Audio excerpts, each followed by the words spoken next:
Content de vous voir, hein. Ça fait un petit moment. Et puis content de se retrouver aujourd'hui pour un petit moment ensemble autour de la parole. Il y a un truc que Dieu a déposé sur mon cœur pour partager avec vous aujourd'hui. J'allais dire ce matin, je suis encore avec le décalage horaire. J'espère que vous avez bien prié pour l'épreuve que j'ai traversée cet été. J'étais en Martinique. Non, ça va, il y en a qui n'ont pas encore eu de vacances. On compatit avec vous. Que Dieu bénisse, renouvelle les forces. Et puis pour ceux qui sont en vacances, qui nous regardent sur Internet, soyez bénis aussi, profitez bien. Et pour ceux qui vont en avoir bientôt, ouais, c'est ça, ça arrive. Ok, le thème d'aujourd'hui, c'est bon la louange, hein, de ressentir la présence de Dieu. On ouvre les yeux et puis on le voit pas. Mais il est là. Hein. Vous êtes d'accord avec ça ou pas? Il est là. Et le thème d'aujourd'hui, c'est comment manifester l'invisible. C'est bon? Vous êtes prêts? Attachez vos ceintures. Comment manifester l'invisible? Alors, j'ai pas dit comment l'invisible va se manifester. Mais comment manifester l'invisible? Je lisais un livre cet été et la personne qui écrivait, l'auteur, disait « Beaucoup disent Dieu est puissant ». On l'a chanté ce matin et c'est Dieu est puissant, ok? Il dit « Mais très peu affirment Dieu est puissant en moi ». Beaucoup de gens disent « Oui, Dieu va agir ». On s'encourage les uns les autres et on dit fais confiance à Dieu, il va agir. Mais peu disent Dieu va agir au travers de moi. Et pourtant, c'est ce que Dieu veut faire. Dans l'appel de Jésus aux disciples, il est dit allez et guérissez les malades. Notre prédicateur disait, c'est vrai, quand on entend ça, quand on parle de guérison, on dit, c'est Jésus qui guérit. On se cache un peu derrière Jésus. On a raison, hein, se mettre derrière lui. Il dit, c'est vrai, c'est Jésus qui guérit. Mais j'aurais bien aimé qu'ils ne disent pas, allez et guérissez les malades. C'est vrai ou pas? C'est marqué, hein? Allez et guérissez les malades. Et il l'a pas marqué, allez et priez pour que les malades soient guéris. Il a dit, allez et guérissez les malades. C'est-à-dire que les disciples, à un moment donné, ont manifesté quelque chose qui appartenait au domaine de l'invisible, quelque chose qui n'existait pas. De la même manière que Jésus, ils l'ont manifesté dans le visible. Et vraiment, le message ce matin, c'est une résolution que je prends et je pense que Dieu nous appelle aussi à prendre. En tant qu'Église, en tant qu'individu, en tant qu'enfant de Dieu. On n'a pas besoin d'attendre le 31 décembre pour prendre des résolutions pour l'année 2017. On a des nouvelles saisons dans notre vie régulièrement. Et là, on est sur le point d'entrer dans une nouvelle saison, 2016-2017. Et c'est peut-être aussi le temps de se dire, Seigneur, je vais basculer dans une autre manière de vivre. Seigneur, je ne veux pas être de celui qui attend la manifestation, mais je veux être aussi de ceux qui amènent la manifestation. Je vous ai perdu ou pas? Vous êtes toujours avec moi ou pas? Je dis ça parce que, en fait, je lisais un livre. Avant, une petite devinette. C'est quoi le point commun entre un moustique, la musique de film et le Saint-Esprit?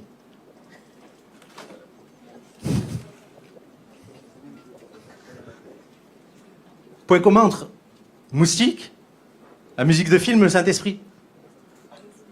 On les voit pas, mais quand ils sont là, et quand on y prête attention, ça change l'atmosphère. Hein.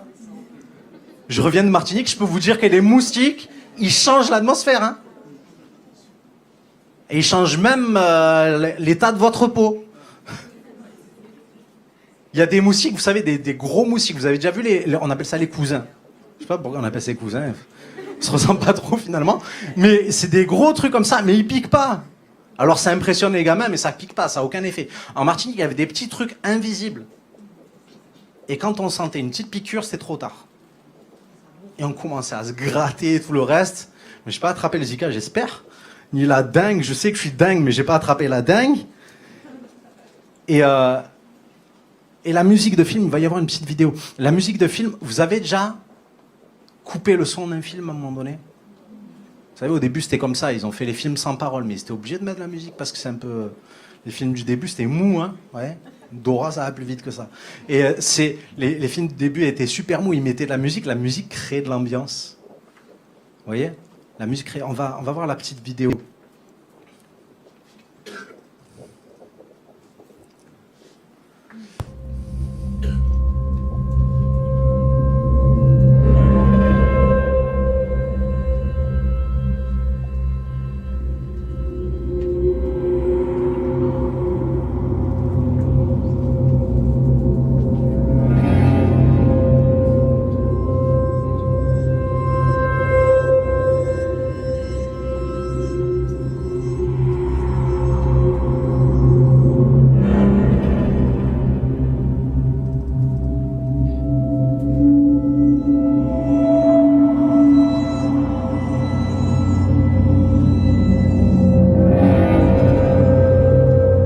On va juste arrêter là. Juste...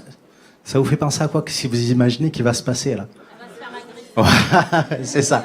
Mais t'inquiète pas, ça reste juste là. Les âmes sensibles, vous inquiétez pas, il n'y a rien de plus. Ça termine par un truc de palmier, vous voyez. Et on imagine juste qu'elle va se faire agresser, qu'il y a quelqu'un dans sa maison qui a cambriolé, qui va ressortir en courant avec son gun et va la bousculer, vous voyez. On va juste regarder la même séquence en fait. La suite. Hein. Bon, ça va terminer. C'est super impressionnant. Ils réussissent à vous faire avoir peur de fleurs, quoi, vous voyez. Qu'est-ce qui se cache derrière la fleur?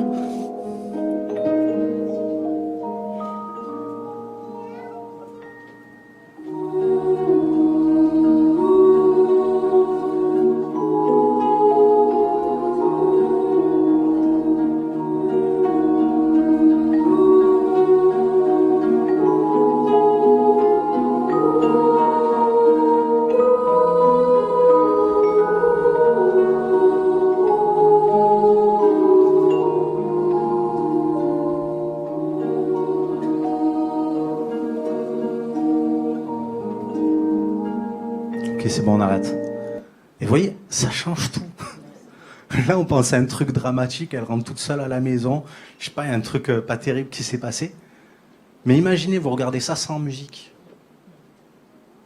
Vous avez trouvé ça long, quoi. Déjà, c'est un peu long avec la musique. Ça dépend de la musique. Mais on était plus accrochés à la première séquence, à la deuxième séquence. On a juste envie que ça s'arrête. Vous voyez? Point commun entre le moustique, musique de film, et le Saint-Esprit, c'est qu'ils sont invisibles, en fait, à un moment donné. Mais leur présence, elle change tout. Elle change tout. La présence de ce qui est invisible dans notre vie, ça change tout. Vous avez vu pendant le temps de louange, s'il n'y a pas la présence du Saint-Esprit, on peut chanter 48 heures, vous voyez. Mais parce qu'il y a le Saint-Esprit, ça vient, ça impacte nos cœurs. Quand on est connecté à ce qui est invisible, dans notre situation visible, ça change. Quand on était connecté à cette musique pendant les séquences filmées, il y avait des sentiments qui naissent dans nos cœurs, des pensées qui sont là, une imagination qui peut essayer de se développer, on essaye d'anticiper, etc. Vous voyez? Cette pensée, elle m'est venue parce que j'étais en train de lire le livre d'Esther. Vous connaissez Esther? La reine Esther. Bon, au début, c'est pas la reine Esther, c'est l'orpheline Hadassah. Ok? C'est un peu moins fun, ça fait un peu moins rêver. Mais c'est comme ça que ça commence au final. Voyez? Et quand on lit la reine Esther, ce livre-là, il a quelque chose de particulier parce qu'il fait partie du canon biblique, c'est-à-dire qu'il a été accepté comme pouvant rentrer dans la compilation des livres de la Bible, alors que Dieu n'est même pas mentionné une fois dedans. Vous avez déjà fait gaffe à ça? Dans le livre d'Esther, il n'y a pas la mention de Dieu une seule fois. Dieu semble invisible dans cette situation. Il semblerait que Dieu soit pas là. Et il y a deux manières de lire le livre d'Esther, comme il y avait deux manières de regarder la séquence filmée, il y a deux manières, selon qu'on est connecté à un invisible ou à un autre. Selon qu'on est connecté à ce qui est invisible ou qu'on n'est pas du tout connecté. On peut lire le livre d'Esther, du chapitre 1 au chapitre 11, les 11 chapitres d'Esther. On commence à lire ça, et puis on arrive à la fin. Imaginez, vous offrez juste le livre d'Esther à quelqu'un qui ne connaît pas Dieu pour qu'il rencontre Dieu. Il va vous dire, mais moi, j'ai pas vu Dieu dans ton histoire. Hein. Si elle est là, franchement, elle a trop eu de la chance, Esther. Elle a eu le rêve que toutes les petites filles auraient rêvé d'avoir, c'est d'être une princesse. Ça a commencé mal et puis ça termine bien. Elle a la chance, quoi, tu vois. Vous connaissez l'histoire un peu d'Esther ou pas? À un moment donné, il y a un homme qui va se lever. Esther a été élevée par un homme qui s'appelle Mardochée, son grand cousin. Et son grand cousin, à un moment donné, c'est une tête dure. Il y a le second du roi qui passe et il a fait éditer une loi pour dire que tout le monde devait se mettre à genoux sous son passage. Et Mardochée, lui, il ne peut pas supporter ça. Et il ne va jamais fléchir les genoux devant cet homme-là. Et cet homme qui s'appelle Haman va se mettre dans une colère terrible et va dire, ce gars, il ne veut pas fléchir le genou, eh ben, j'ai coupé la tête. Je vais me charger de lui, et non seulement lui, mais tout son peuple. Et on sait comment la prise de position d'Esther va tout changer en fait. Ils ont tiré au sort à un moment donné pour savoir à quelle date ils allaient exterminer le peuple. Et puis le sort va faire que ça va tomber à la fin de l'année, alors qu'ils sont quasiment au début de l'année. La mise en place de la sentence va arriver en fin d'année. Alors on lit ça et on se dit franchement, ils ont eu de la chance quand même ce peuple. Esther, elle a super eu de la chance. Sauf que Esther, à un moment donné, elle était dans le couloir de la mort, hein, puisqu'elle faisait partie de ce peuple qui devait être exterminé. C'est bon, vous me suivez ou pas? Ça va? Ok. On peut lire ce livre en se disant, ok, c'est le sort qui a voulu ainsi. Il n'y a pas Dieu, de toute façon, dedans. Dieu, on ne le voit pas. Et peut-être des fois dans ta vie, tu es en train de te dire, où est-ce qu'il est Dieu? Et il y a un conflit pour que tu puisses manifester l'invisible. Parce que tu es tellement concentré sur le visible que tu oublies l'invisible. Et il y a une deuxième manière de lire ce livre. Et cette manière, ça a été celle qui a permis que ce livre figure dans le canon. Parce qu'il y a des gars qui ont lu ça, et ils ont lu le livre d'Esther, et ils ont dit, bon, ok, Dieu n'est pas mentionné là-dedans, mais c'est impossible que je reconnaisse pas la main de mon Dieu là-dedans. C'est impossible, alors que je vois pas Dieu, que je reconnaisse pas sa signature dans la manière dont il a agi. Vous voyez? Et il y a comme une tension qui se joue. Vous savez, on est entouré, on est dans une génération. Qui n'a jamais entendu cette célèbre phrase, moi je suis comme Saint, je ne crois que ce que je... Ok, c'est bon, on est tous dans le même pays. Hein, on est dans un pays où il y a une tension entre le visible et l'invisible. Une tension entre ceux qui rejettent totalement le visible et ceux qui aspirent à l'invisible. Ceux qui rejettent, excusez-moi, l'invisible et ceux qui aspirent à l'invisible. Et nous faisons partie de ceux à qui Dieu a lancé un appel. Je veux que tu manifestes l'invisible. Je veux que tu manifestes l'invisible. Tout à l'heure, je parlais de ce gars qui disait que Jésus a lancé son appel aux disciples et qui disait « Allez et guérissez les malades ». En fait, l'appel de Jésus, c'est que nous accomplissions l'invisible, que nous manifestions l'invisible, qu'on se mette, nous, à prendre une position qui va faire que ce qui n'est pas visible se manifeste. Quand on parle de foi, on parle de quoi, les amis? Est-ce qu'on ne dit pas que la foi, c'est une démonstration des choses qu'on espère? L'espérance des choses qu'on ne voit pas. C'est par la foi que nous croyons et que nous comprenons que l'univers dans lequel nous habitons a été créé à partir de la parole de Dieu, en sorte que ce qui est visible procède de l'invisible. C'est vrai ou pas? On croit dans ce message. Ce qui est visible procède de l'invisible. Vous savez quoi? Toute notre vie, il y aura un conflit entre le visible et l'invisible. Toute notre vie, il y aura un combat entre l'invisible et le visible. Toute notre vie, notre foi sera challengée. Toute notre vie, le plan que Dieu veut manifester dans notre vie va être titillé par le monde du visible et celui qui l'anime. J'ai perdu personne? Non. On est là, c'est clair? Ok. Alors, vous vous rappelez de la tentation de Jésus dans le désert? Jésus a faim. Nous, au bout de 8 heures de sommeil, on a faim, il faut un petit déj. 8 heures, c'est quand on dort beaucoup. Il y en a qui ont faim beaucoup plus vite, ils dorment moins. Et Jésus, 40 jours dans le désert, va être tenté par le tentateur, qui va lui proposer quoi? Le visible. Le visible.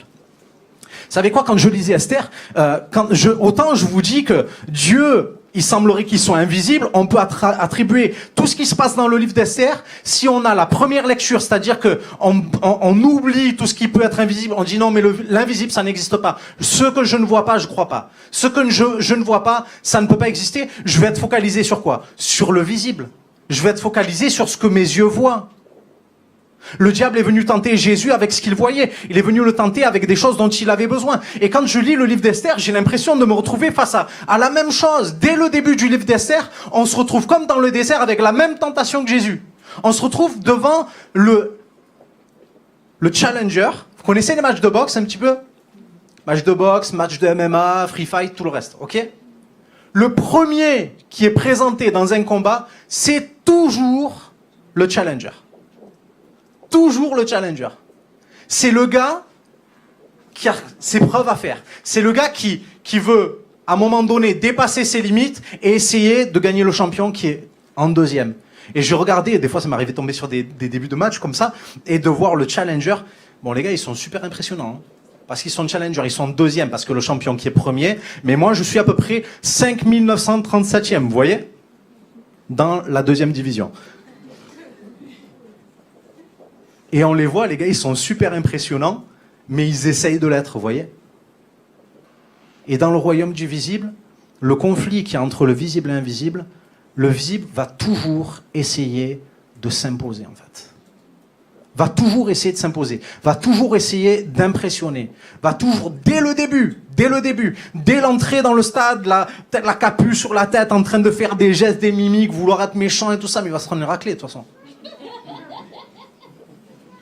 Mais c'est vrai. Il rentre dans le combat, il essaye d'impressionner.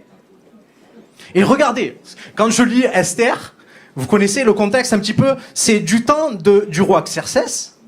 Il avait un empire de 120 districts. 127 districts, c'est pas mal, hein? Les États-Unis, c'est 50. C'est un empire qui s'étendait de l'Inde jusqu'à l'Éthiopie. Pas mal, hein? Une big nation, quand même, hein? Et le gars, il va faire une petite fête, 180 jours. Pour les officiers, pour les ministres, pour les grands. Et il va faire une fête de 7 jours pour le reste du peuple. Pas mal, hein? On discutait avec Jean hier et il me disait que dans ce palais-là, il y avait un endroit où il faisait les fêtes, ça pouvait accueillir 10 000 personnes. Déjà, quand on fait des mariages, quand on arrive à inviter une centaine de personnes, on est content. Et on voit celui qui a la dizaine de plus. Le gars, il invite pas mal de monde, je trouve. Et écoutez ça, c'est pas mal. J'ai trouvé pas mal. Le challenger arrive.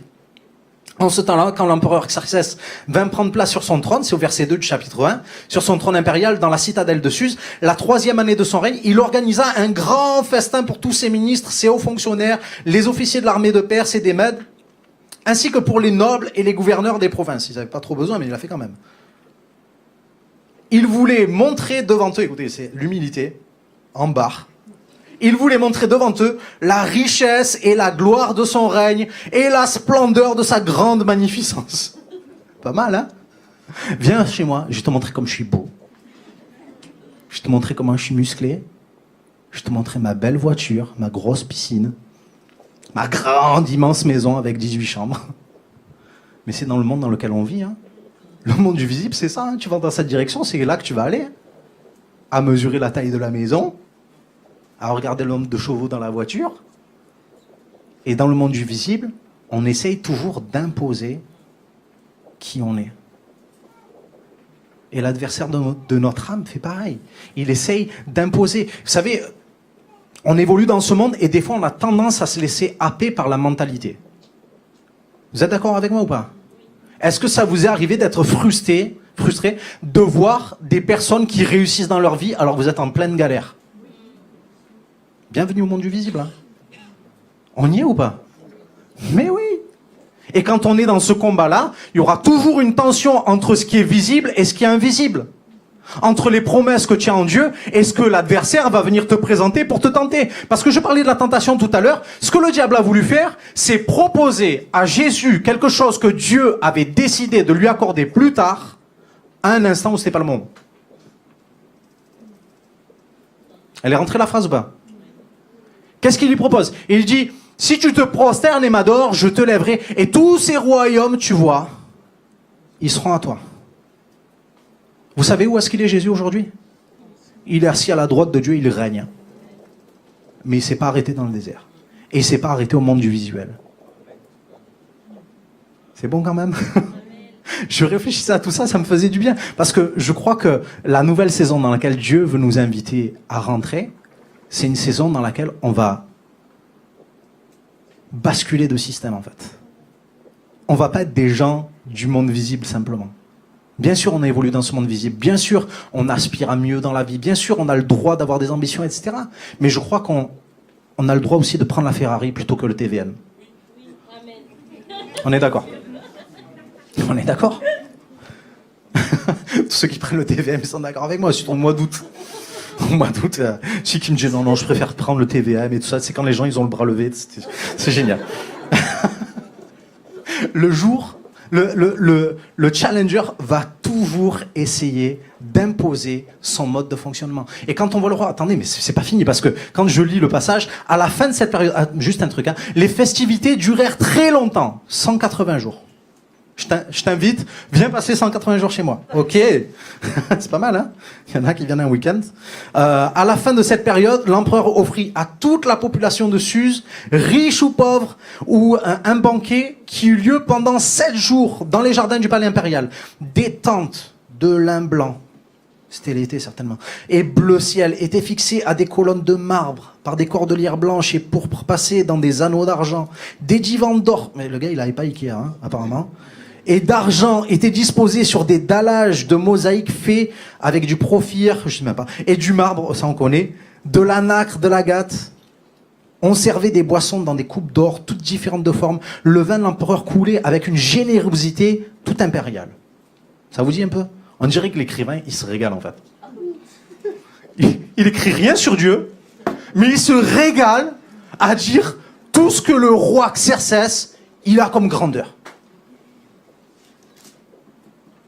Vous inquiétez pas, c'est un écrivain inspiré. Hein. Mais je pense qu'il sait parler aussi le langage de ceux qui ont la première lecture d'Esther.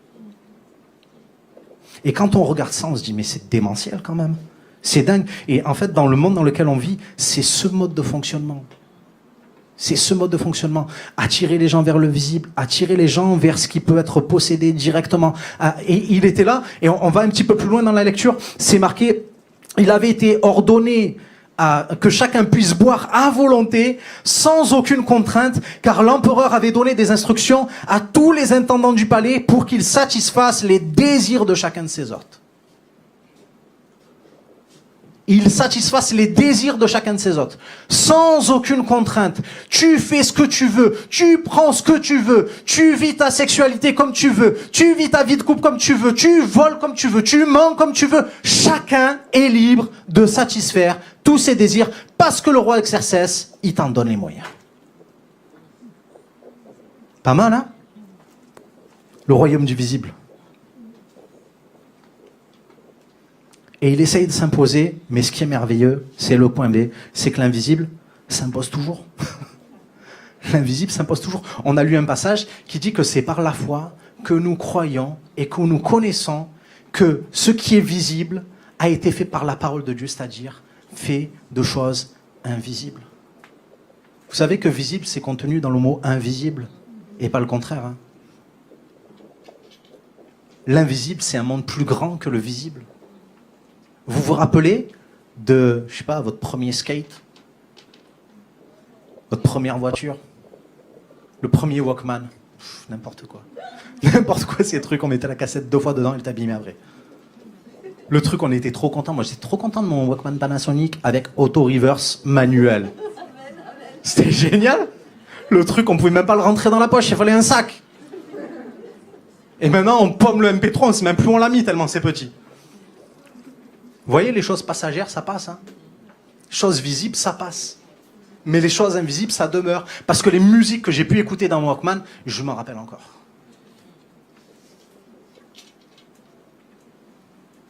Vous savez, des fois, on est là avec des amis, on se retrouve en soirée et on se rappelle des bons souvenirs. On se rappelle des choses qu'on a vécues. Et on commence à en parler. On en parle, mais on ne les voit pas. Hein. C'est plus grand que l'heure qu'on va passer. On parle des fois des années de la vie qu'on a pu passer ensemble en 10 minutes. Et vous allez me dire, ouais, mais tu parles parce que tu les as vues, les choses. Tu peux parler des choses que tu as vues. Mais vous savez quoi? Dieu, il n'est pas limité dans le temps.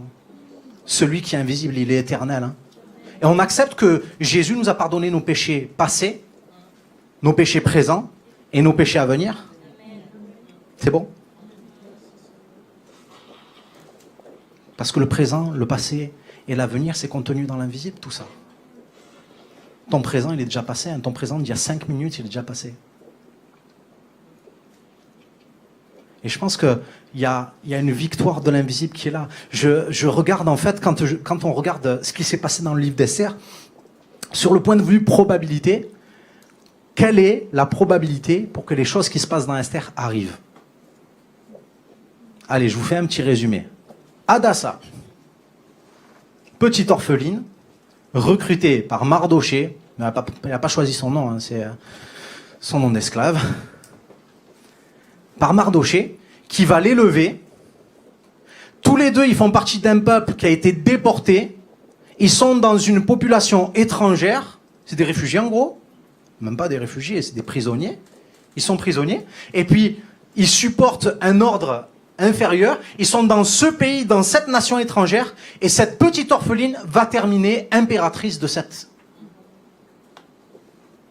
C'est quoi la probabilité pour que ça arrive, ça? C'est quoi la probabilité? Ok, elle a eu de la chance, c'est franchement le hasard. Hein. Mais alors, c'est une famille chanceuse, je vous explique pas. Parce que Mardoché, c'est pareil. C'est une famille de chanceuses, peuple de Dieu. C'est fou, hein. J'avais l'habitude de dire que quand il y a trop de hasard, ça devient bizarre. Il y a des gens qui disent, ouais, c'est le hasard, ouais, c'est la chance, ouais, c'est la fatalité, ouais, c'est... Ok, bon, j'ai beaucoup de hasard dans ma vie. On pourrait passer des heures à en parler du hasard. Et Mardoché, c'est un gars, il est là, je disais tout à l'heure, il voulait pas se mettre à genoux devant le second du roi. Le second du roi se trouve devant lui et il va dire, Mardoché, je vais le suspendre à un bois, ce mec. Et non seulement lui, mais toute sa nation. Je vais peser de l'or et tout ça, on va mettre le budget qu'il faut, mais on va tous les exterminer. Et ça, c'est décidé, imaginons le vendredi soir.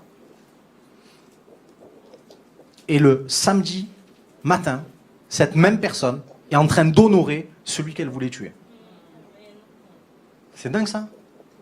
Quelle probabilité il y a pour que dans la nuit, le roi se réveille, prenne un livre d'histoire de 6e, l'ouvre, tombe sur la page où il y a marqué Mardoché, il tombe sur quelqu'un qui connaît l'histoire de Mardoché, qui à un moment donné s'était trouvé, il avait déjoué un complot contre le roi, et dit mais on n'a pas récompensé cet homme. Est-ce qu'on a récompensé cet homme? Et le gars dit non, non, Gilbert il est là, il connaît Mardoché, il dit non, non, non, on l'a pas récompensé. Eh bien il faut le récompenser. Et comment ce gars qui voulait humilier Mardoché va se retrouver humilié lui-même? C'est dingue. Hein. Tu sais pourquoi? Parce que l'invisible gagne toujours à la fin. L'invisible gagne toujours à la fin. Alors tu vas me dire, ouais, mais il y a eu quelqu'un qui est mort dans ma famille. Oui, mais il y a quelqu'un qui était malade dans ma famille. Il est décédé de sa maladie. Mais je vais le redire, l'invisible gagne toujours à la fin.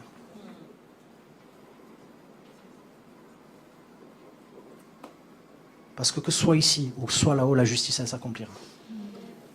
Mais Dieu veut que la justice s'accomplisse au travers de nous ici-bas. L'invisible gagne toujours. Et je disais ça, il y a tellement peu de probabilités. Le visible laisse tellement peu de chances à l'invisible de se manifester. Des fois, on entend des choses folles, des choses qui viennent nous briser. On entend quelqu'un qu'on connaît, à qui on dit, il te reste un an à vivre. Quoi. Le visible. Témoignage du visible te dit, il reste un an à vivre. Pourquoi? Parce que la médecine, elle ne peut plus rien. Parce que le monde du visible ne peut plus rien. Et il vient et il t'annonce son message, et il veut t'imposer son message, et tu dois vivre en fonction de son message. Mais tu as l'invisible qui veut s'inviter dans ta situation et qui te dit, je te dis que si tu crois, tu verras la gloire de Dieu. Alléluia. Tu sais pourquoi? Parce que Esther, Hadassa et toute cette nation, et Mardoché compris, étaient dans le couloir de la mort. Il leur restait 1 an à vivre avant qu'ils soient tous exécutés. Mais Dieu, dans son timing, a été d'une grâce exceptionnelle. Ils sont en train de tirer au sort pour voir, parce que le monde attribue ça au sort. C'est le sort qui a parlé, c'est la fatalité, ça devait arriver, ça arrivera. Et puis on jette le sort, on jette le pur, et d'après le pur, en fait, il va se décider le jour où la sentence va tomber. Et ça se décide, ils sont quasiment en début d'année, et le pur va décider, le sort va décider que ça va se passer en fin d'année. Imagine, il y a quelqu'un qui dit, je vais te mettre une claque au mois de décembre. Tu as le temps de te préparer quand même, hein? Et des fois, les délais qu'on a, au lieu de les voir pour un moment où on se dit Dieu est au contrôle du temps et se tourner vers celui qui est éternel, on est en train de focaliser vers le langage du visible. Mais je veux te le redire, l'invisible gagne toujours à la fin. L'invisible gagne toujours à la fin. J'ai marqué cette phrase, c'est l'impossible. Tu peux mettre la diapo s'il te plaît? L'impossible, c'est le terrain où l'invisible a le plus de chances d'être manifesté. L'impossible, c'est le terrain où l'invisible a le plus de chances de se manifester. Est-ce que tu as besoin de l'invisible pour couper ton steak? On n'a pas besoin, des sandwichs, on n'a même pas besoin de couteau. Mais dans des moments où ça devient vraiment dur, des moments où il y a une impossibilité devant nous, je pense que l'invisible, lui, il est capable de s'inscrire dans l'histoire. Et c'est ce qu'on voit dans l'histoire de Esther, de Mardochée. Il y a vraiment eu un truc qui s'est passé, qui fait que l'invisible s'est manifesté, qui fait que ce que les gens attribuent au sort, nous on peut l'attribuer à ce Dieu qui est invisible. À ce Dieu dont il n'est pas fait mention, à ce Dieu qui est là et qui semble rien par rapport à tout ce qu'on voit en fait. Et je dis ça, mais on est tous dans la même barque. On a tous des situations où à un moment donné, ce qu'on voit vient comme nous empêcher, vient occulter notre vision spirituelle de se manifester. J'étais dans l'avion, là, et on met, vous savez, les masques, là, les masques occultants de lumière. Ça occulte la lumière. Mais tu sais quoi? Le masque, il est là pour un temps. Mais quand je le lève, je vois tout ce qu'il y a autour. Hein. Et le visible, il vient comme occulter, essayer d'occulter la réalité spirituelle. Essayer d'occulter tout ce qui est plus grand que le visible. Mais quand on le lève, on commence à être conscient de toute la grandeur de Dieu. Et quand on lève le masque du visible, quand on commence à regarder, plonger nos regards dans l'invisible, dans cette situation d'Esther, on se dit franchement, la petite probabilité que ce peuple avait qui s'en sorte, il n'y avait aucune situation, aucune solution visible, aucune solution qui était à portée de main, qu'on pouvait toucher. Mais quand on regarde la manière dont ça s'est passé, Seigneur, tu es grand en fait. Tu es grand, Seigneur. Tu utilises les pires moyens. Tu es capable de réveiller un roi. Tu es capable de réveiller un roi. Mon patron, il m'empêche de dormir. Crois que Dieu, il est capable de l'empêcher de dormir lui aussi. C'est vrai.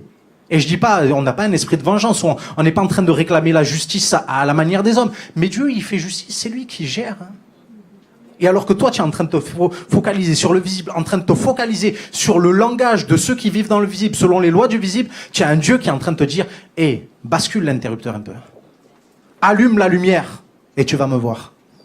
Parce que des fois, on est tellement dans les ténèbres par rapport à nos situations, on est tellement en train de rien voir à ce qui se passe, on voit plus Dieu. Dieu dit, allume la lumière. Passe du monde visible humain au monde invisible spirituel. Et je suis pas mystique, hein, les gens. Je suis pas mystique. Alors la deuxième partie, c'est passer de l'invisible au visible. J'ai pas marqué passer du visible à l'invisible. Parce que ça, on est tous conscients qu'on a besoin de le faire. Vous êtes d'accord avec moi ou pas? Vous êtes conscient qu'on a besoin de basculer d'un monde à un autre? Qu'on a besoin de basculer d'un mode de fonctionnement à un autre? On est conscient de ça. Mais une fois qu'on a basculé de mode, comment on fait pour manifester les choses invisibles?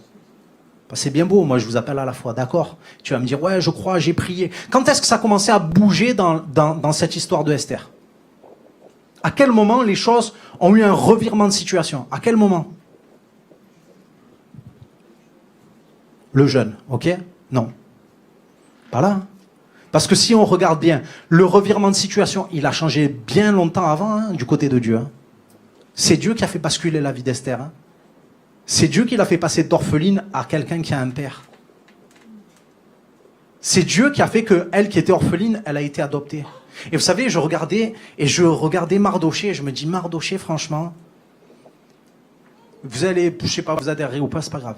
Moi, je le crois. Mardochée, pour moi, c'est un type du Saint-Esprit. Un type du Saint-Esprit. Vous savez que le Saint-Esprit nous convainc de péché, de justice et de jugement. Ça, on le sait. Le Saint-Esprit, c'est la personne de Dieu qui agit dans nos cœurs. Des fois, on est là, on a des ressentiments, la parole, elle nous impacte, ça nous parle, ça vient toucher un domaine spécifique de nos vies. C'est pas le prédicateur, c'est le Saint-Esprit. C'est la personne de Dieu invisible qui est là en train d'agir dans ton cœur. Et le Saint-Esprit, il agit, il parle à ton cœur, etc. Mais il fait pas que ça. Il vient et il met en toi cet esprit d'adoption. Quand il vient dans ton cœur, quand tu acceptes Jésus dans ton cœur, quand tu acceptes Dieu dans ton cœur, le Saint-Esprit vient et il fait que ta relation avec Dieu, elle va changer et elle va faire que tu vas pouvoir appeler Dieu ton Père. Avant, au regard de Dieu, tu étais un orphelin. Tu n'as jamais appelé Dieu ton Père, sauf dans le Notre Père, mais sans jamais y penser et sans jamais avoir la certitude que c'était le cas. Mais le Saint-Esprit vient mettre cette certitude. Tu es enfant de Dieu. Et tu sais quoi? Esther, elle était orpheline. Et celui qui lui a fait découvrir la notion de parentalité, de paternité, c'est Mardochée. Et Esther, elle a grandi, et Mardochée n'a pas fait que ça. Il lui a mis aussi dans le cœur la pensée d'appartenance à un peuple, le peuple de Dieu.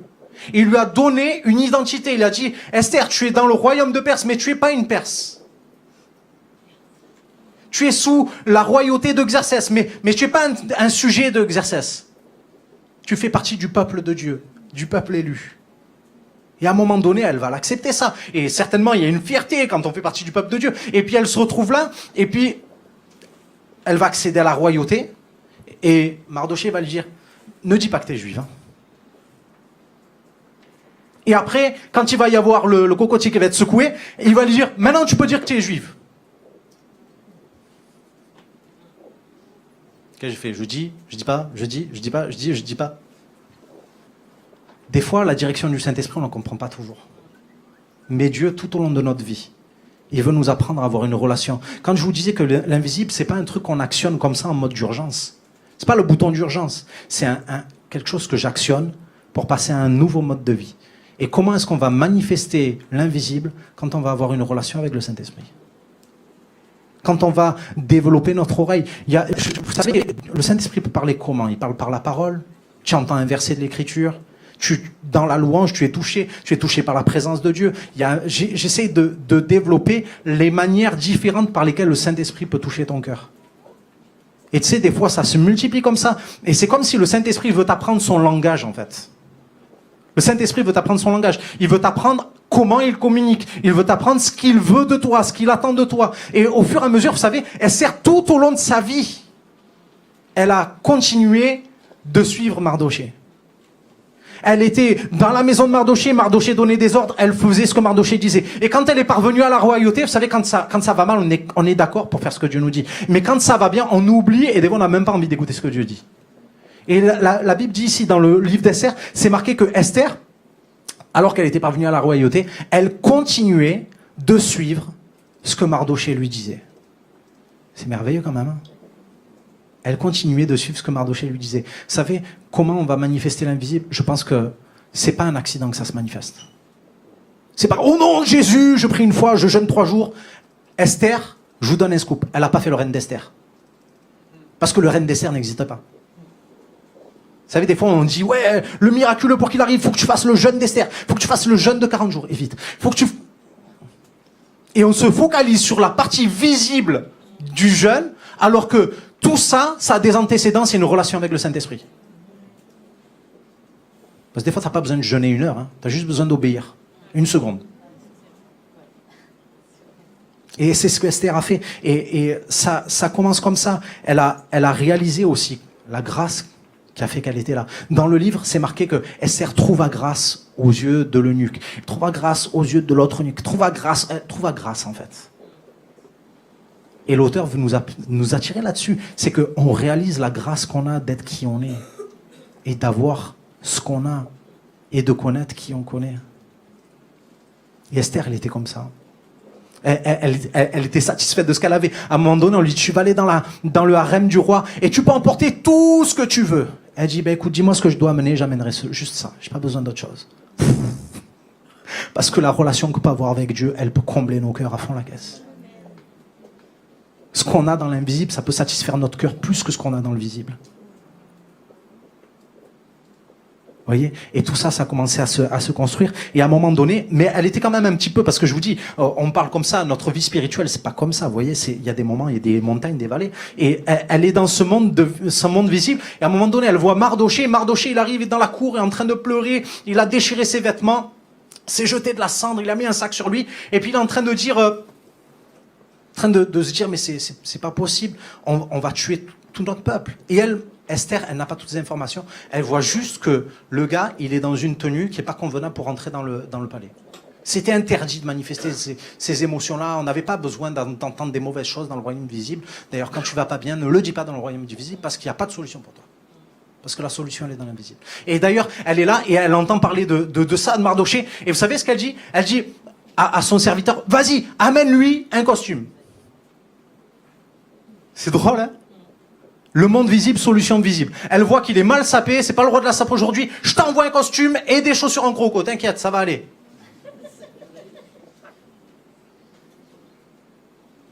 C'est comme ça qu'elle a réagi. Et c'est comme ça qu'on réagit quand on fonctionne selon le visible. On traite les symptômes. Au lieu de traiter la maladie, on regarde ce qui va pas en surface et on essaye de couvrir ce qui va pas en surface.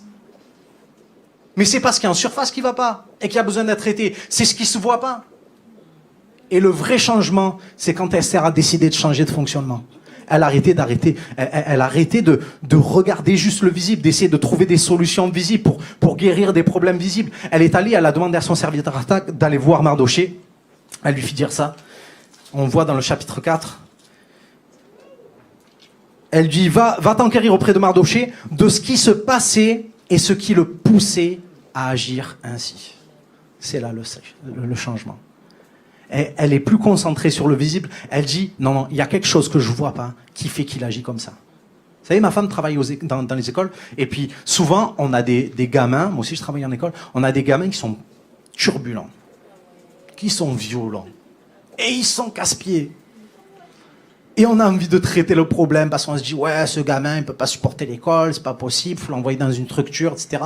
Et puis, ou alors, il faut le mettre au fond de la classe, ou alors, faut là. On essaie de trouver le problème parce qu'on se dit, son problème, c'est l'école. Mais son problème, c'est pas l'école, c'est la maison. C'est parce que ça va pas avec papa. C'est parce que papa, il est violent, c'est parce que papa, il est pas là, ou parce que maman, elle est absente, ou parce que maman, elle s'en fout, parce que maman, elle a démissionné. C'est là le problème. Et après, il y a la deuxième couche, pourquoi il y a ce problème? Et on peut aller de manière abyssale à trouver les raisons, des raisons. Essayer de guérir dans le visible. Mais il y a une solution, le Saint-Esprit, les amis. Il y a une solution invisible qui guérit tous les maux, qui agit dans tous les maux. Et cette relation qu'on peut avoir avec lui peut amener un bien dans nos vies. Fou. Et quand je parlais de relation, j'écoutais un message, un homme disait que le jour de son baptême, le jour du baptême de Jésus-Christ, le Saint-Esprit est venu sous la forme d'une colombe se poser sur son épaule. Et c'est ce que le Saint-Esprit veut faire. Il n'est pas simplement venu à l'intérieur, il est venu se poser dessus. Il n'est pas venu simplement faire du bien à l'intérieur, il est venu manifester quelque chose d'extérieur. Et vous savez quoi? Il disait, c'est bizarre parce que la colombe, c'est un animal assez craintif. Le moindre geste, le moindre bruit, l'animal va s'envoler, va partir. Et il disait, vous savez ce qui se passerait si j'étais là avec une colombe sur l'épaule et que je voulais descendre de l'estrade et m'approcher vers vous, il faudrait que je sois attentif au moindre des signaux de la colombe. Ça nous parle de la relation, être sensible aux petits détails avec Dieu. C'est pas dans les grosses catastrophes que j'ai besoin, c'est dans le quotidien, être sensible aux petits détails avec Dieu, aux choses que l'œil ne voit pas, que l'œil ne voit pas. Et ça s'est construit comme ça. Et je vais terminer avec Mardoché, le Saint-Esprit, et on va terminer avec Esther. Esther, elle a été choisie pour manifester le royaume. C'est le grand B, s'il te plaît. Esther a été choisie pour manifester tout ça. Parce qu'on ne voit pas Dieu, et finalement, comment s'appelle le livre? Ils sont tous perdus. Il s'appelle Esther. Parce que l'héroïne de l'histoire, c'est Esther. Parce que celle qui a permis que la manifestation de l'invisible soit possible, c'est Esther. Et tu sais quoi, dans nos vies, celle dont Dieu veut se servir pour manifester l'invisible, c'est les Esther et les Mardoché qu'il y a dans la salle. Eh oui, c'est chacun de nous. Il veut le construire au quotidien. Il veut nous faire avoir cet esprit d'adoption. Le problème, c'est pas de savoir si tu es disciple de Jésus ou pas, si tu vas faire le plus long jeûne ou pas. Le problème, c'est de savoir est-ce que tu as déjà cet esprit d'adoption. Est-ce que tu as cette relation de fils à père? Est-ce que tu entretiens cette relation? Est-ce que tu veux aller plus loin avec Dieu? Est-ce que tu es prêt à franchir pas à pas le chemin que Dieu veut te faire traverser? Tiens, il est prêt, lui. Il est prêt. Si vous ne redevenez pas comme des enfants. Mais oui. Et vous savez, là où il y a une petite pierre d'achoppement, et je vais terminer avec ça, c'est qu'on entend la voix de Dieu, en fait. On sait que trop bien quand Dieu nous parle. On sait que trop bien ce que Dieu nous demande. Maintenant, le problème, c'est de franchir le pas. Parce que réaliser qu'il faut passer du visible à l'invisible, ok. Réaliser que j'ai besoin de développer cette relation, d'écouter la parole de Dieu, ok. Maintenant, Esther, elle risquait sa vie, hein, mais elle a accepté de faire le pas. Elle risquait sa vie, mais elle a accepté de faire le pas. Il y avait peu de probabilité que ça réussisse, mais elle a réussi et elle a accepté de franchir ce pas. Et je crois que c'est ce que Dieu attend de nous. Qu'on accepte de franchir ce pas, qu'on croit et qu'on suive celui qui appelle les choses qui ne sont pas, qu'on ne voit pas, comme si elles étaient, pour les appeler à l'existence. Et je ne sais pas qu'est-ce qu'il y a d'impossible en face de toi, mais je vais le répéter, l'impossible c'est le terrain le plus favorable, où l'invisible a le plus de chances de se manifester. Je ne sais pas s'il y a un Xerxès devant toi. Je ne sais pas s'il y a un Haman devant toi. Je ne sais pas si tu es en train de te dire, ouais, moi j'ai aussi peu de chances que Mardoché de rester en vie. J'ai aussi peu de chances que Esther de parvenir à la fin de mes jours. Mais le Dieu qui a le plus de probabilités, le Dieu de l'infini, il est là. Il est invisible, mais il est là. Tu ne veux pas basculer?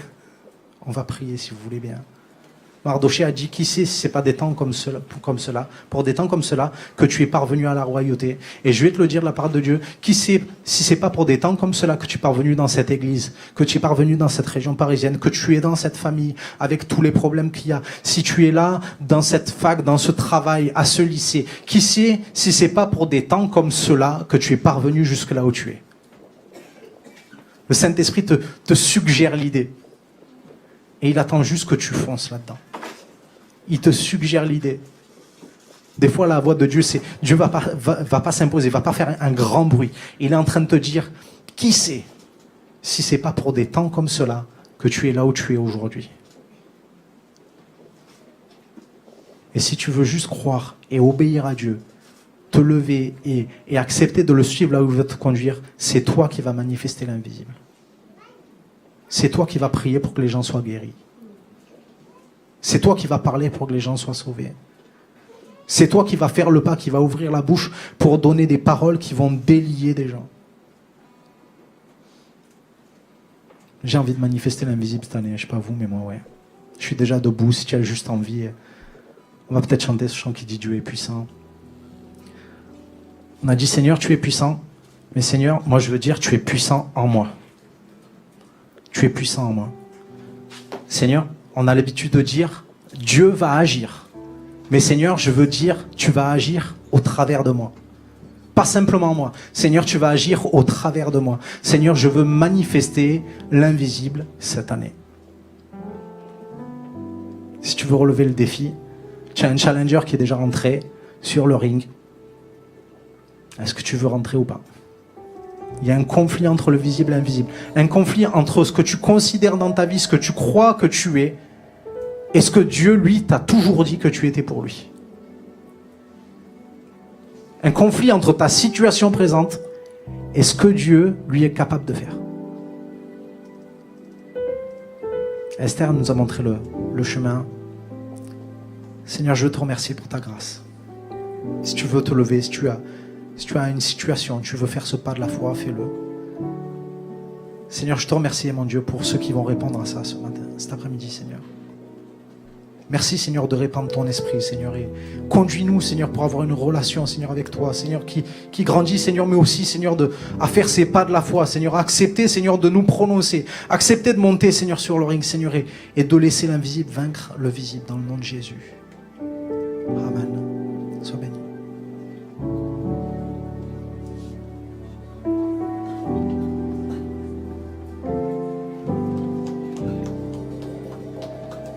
Dieu est puissant, il est juste et grand, il peut tout accomplir. Plus grand que nos pensées, plus grand que nos désirs, il a fait de grandes choses. Élevé, il a vaincu la mort. Oui, il vit, mon Dieu est puissant. En son nom, j'ai la victoire. Le Seigneur, mon Dieu est puissant.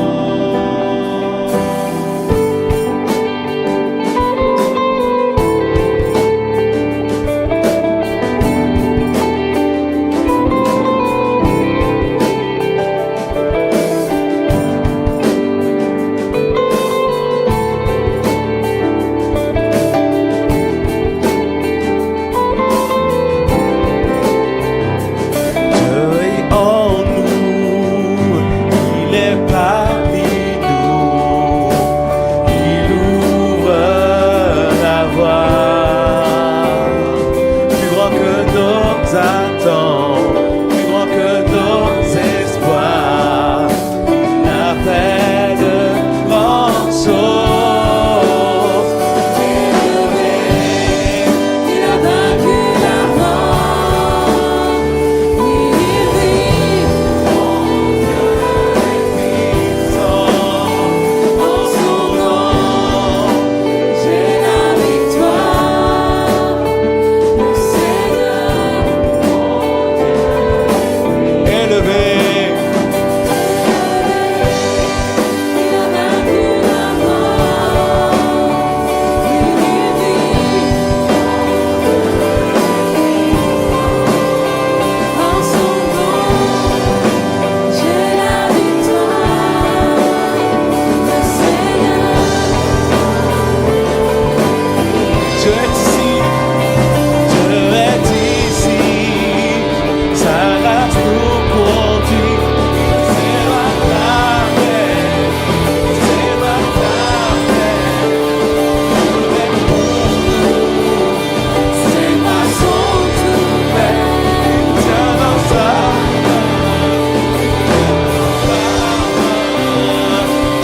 est ici. Sa grâce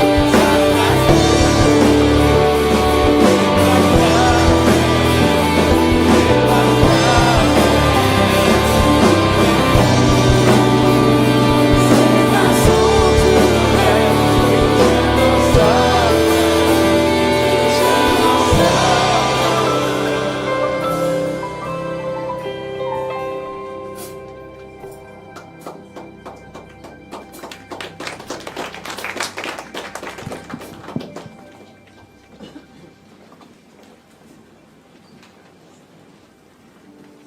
Merci Nicolas. Bonsoir à tous et à toutes. Bonsoir à vous qui nous suivez sur Internet. Avant de faire le déroulé des annonces, on voulait savoir s'il y a des personnes qui sont là pour la première fois. Si vous pouvez, s'il vous plaît, lever la main pour qu'on puisse vous souhaiter la bienvenue. Soyez la bienvenue, que le Seigneur vous bénisse. Pour ce qui est des annonces, donc on commence mardi avec la réunion de prière à 19h. Voilà, il n'y a pas la réunion de prière des femmes à 14h, on n'a que celle de 19h. Si vous ne pouvez pas être là et que vous avez un sujet particulier pour lequel vous avez besoin qu'on prie, s'il vous plaît, notez-le et mettez-le dans les boîtes aux lettres marron. On pensera à vous mardi et on priera pour vous. Ensuite, jeudi. Jeudi, nous avons les réunions vie de l'esprit qui reprennent. Toujours à 20h. Soyez toujours à l'heure parce qu'il y a pas mal de monde qui vient, voilà. Donc, soyez à 20h jeudi pour qu'on puisse reprendre, voilà, la communion avec le Saint-Esprit, qu'on continue justement avec ce monde de l'invisible. Ah, Nicolas, c'est fait pour ça les jeudis. Ensuite, la bienfaisance. La bienfaisance fait sa rentrée, on va dire. Donc, il y a une réunion d'information. Si vous êtes déjà membre de la bienfaisance ou si vous voulez justement travailler avec la bienfaisance, venez samedi 3 septembre à partir de 13h, pardon. À partir de 13h sous les tonnelles. Voilà, vous aurez des renseignements pour la rentrée de la bienfaisance. Ensuite, les groupes connexion. Les groupes connexion reprennent. Voilà, pour ceux qui ne connaissent pas les groupes connexion, c'est des groupes de maison. Voilà, ce sont des moments où nous pouvons passer un peu plus de temps ensemble autour de la parole de Dieu et dans une maison. Donc, si vous voulez être notre hôte ou notre hôtesse pour les groupes connexion, ou seulement vous voulez animer les groupes connexion, s'il vous plaît, inscrivez-vous à la banque d'accueil pour qu'on puisse prendre contact avec vous et mettre en place les nouveaux groupes connexion. Mesdames, vous savez que nous avons notre réunion plénière annuelle à Montluçon. Donc, c'est le 15 et le 16 octobre. Si vous voulez être avec nous à Montluçon, inscrivez-vous rapidement parce que ça arrive très très vite. Et pour des questions d'organisation, il faut qu'on ait le plus d'inscriptions le plus rapidement possible. Donc, renseignez-vous auprès les femmes de pasteur ou bien à la banque d'accueil. Vous aurez toutes les informations pour le week-end à Montluçon. Vous savez que vous pouvez toujours nous suivre sur YouTube, sur le site de l'église, sur Facebook, sur Twitter également. Que le Seigneur vous bénisse. Bon dimanche. Je vais appeler les personnes qui ont été désignées pour les offrandes.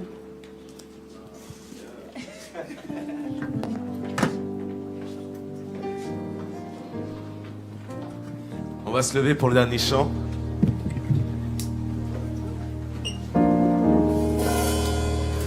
On va continuer à le célébrer.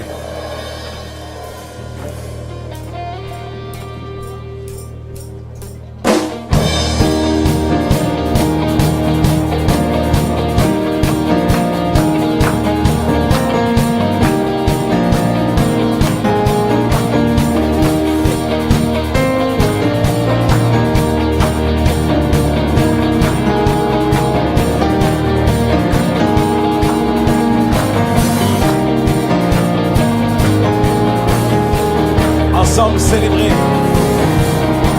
Célébrer, Jésus, célébrer. Célébrer, Jésus, célébrer. Célébrer, Jésus, célébrer. Célébrer, Jésus, célébrer. Ressuscité, il est vivant, il vivra à jamais.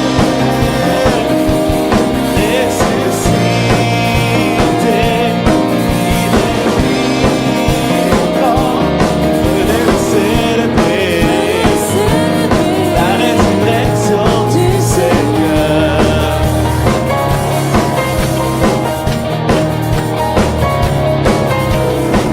Célébrer, Jésus, célébrer. Célébrer, Jésus, célébrer.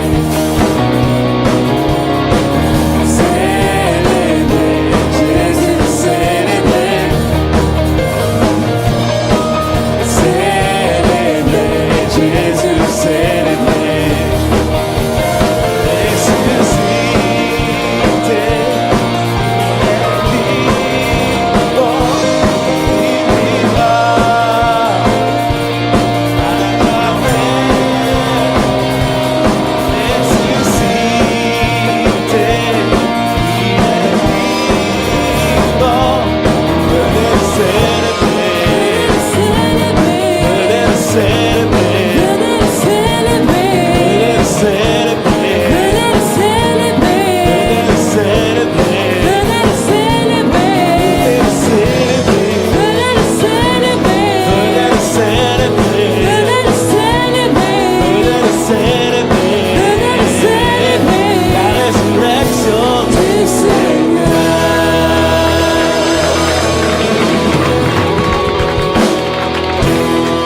Ressuscité, semaine. Je vous dis à jeudi pour la vie de l'esprit. Soyez bénis. Cher ami, j'espère que ce message vous a fait du bien et que Dieu vous a parlé pendant que vous regardiez cette vidéo. Vous avez décidé de vous approcher de lui. N'hésitez pas à aller plus loin. En tout cas, si vous passez en région parisienne, vous êtes le bienvenu ici à MLK à l'un de nos 5 cultes. Si vous désirez nous suivre sur églisemlk.fr, vous aurez accès à tous nos messages, également sur la chaîne YouTube ou encore sur Facebook. Vous êtes le bienvenu à chaque fois, c'est un plaisir de vous recevoir. À très bientôt j'espère. Merci.